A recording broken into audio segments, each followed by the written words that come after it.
Good morning. I'm going to do a little video that I've been thinking about for the last several days. But before I get into it, I want to say one thing. Excuse me. Someone recently said to me or on a posting that on the internet that why, you're not an expert. You've never won New York. You've never won this. You've never won that. Well, first of all, I've never promoted myself as an expert. If you've seen most of my videos, the first thing I do is say I am not an expert. But I will tell you that I know a lot of the experts. Matter of fact, four of the prior York winners are friends of mine, and I've picked their brains till they're probably tired of talking to me.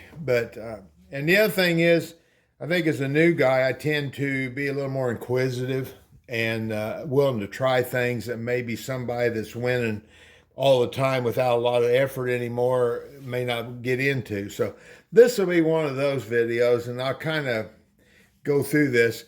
What I'm going to talk about are short starters and long starters and how they affect or can affect ball flight.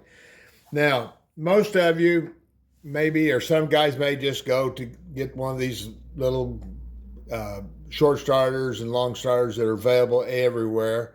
Be mindful of that short starter part right there. You can see it's just dished out on the ends. Now, what I did then, I loaded up my gun with a patch and ball, no load. And I've got this thing I made a few years ago. What it is, it's an old Easton arrow shaft that I filled with lead. And I can actually lay that, drop it down in my barrel, short start a ball. Then when I want to just turn the gun up and chug it a few times, and the ball and the patch will fall out. It's a great way for me to slug barrels and check their rifling diameter and stuff without actually unbreeching them. Just anybody can make one. Like I said, it's an old Easton arrow shaft that I filled with lead. The aluminum won't hurt the bore. The lead obviously won't. So that's what I've used. Now, I load this up just like I would any other load. I use my regular patching. Now, this is the one I short started with this starter right here. And I'll show you this. This is what it looks like after it's been knocked back out. Okay, you see it's just kind of boogered up a little bit on the end there. Thing you want to remember is that's the leading edge of your ball as it's in flight. So any little wind currents, things hitting that, those little wrinkles and stuff can affect flight. They not only can they will affect flight.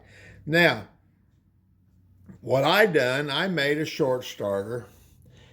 This is made out of Delrin, and if you look, you see I actually back drilled the bottom of it to fit the sprue. So when I line that up, that sprue goes right into that little recess that I created in there. And when I'm loading it on top of the barrel, I can actually rotate until I feel it. It'll make a tick feeling when that sprue goes into that void that I've made there. Now, when I use that, and I like the Delrin too because it's softer than the brass, it won't injure the ball near as much either. But when I load that and knock it back out, this is what I'm ending up with. And you can see it's pretty nice shape there on that leading edge. Of course, you can turn it over and you see where my rifling is engaged with the patches and everything. But that gives, the less you can deform that ball, the better off you're going to be. That's my theory, and I'm going to stick to it.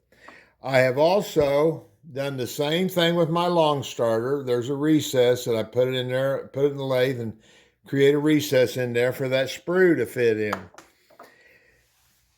Anything you can do to take abnormalities or variance out of your shooting is a plus, especially in chunk gun. If you're shooting offhand at 50 and 100 yards, you can wander around quite a bit, still be in the 10 ring. 100 yards, you can wander around a lot and be in the 9 ring. So that won't work with a chunk gun.